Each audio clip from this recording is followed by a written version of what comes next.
Welcome to Penrose Learning, where we make understanding easy.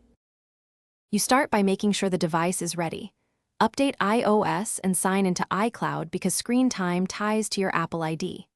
Once done, open Settings, tap Screen Time and choose Turn on Screen Time. Enter the device passcode or Family Organizer credentials when prompted. Do this now so the system can collect data going forward. This step restores the feature and begins tracking again. Make sure backups are enabled so settings persist across restores or device swaps. If your goal is to get past reports back, check iCloud and encrypted device backups because screen time data is stored there. You can restore a backup to the same device. Choose the most recent copy that predates the loss. For family accounts, the organizer can re-enable and view child screen time or reset limits remotely.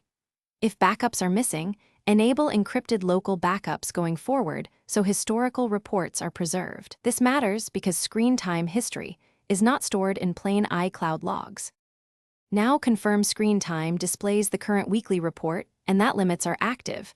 Open Settings to inspect app usage and downtime.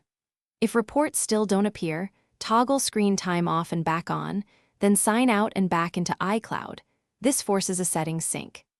If that fails, restore the device from an encrypted backup that contains screen time data or contact Apple support for account-linked recovery. One tip: avoid factory resets without a known good backup, or you risk permanent loss of historic. Thanks for watching. If this was helpful, leave a like and consider subscribing. See you next time.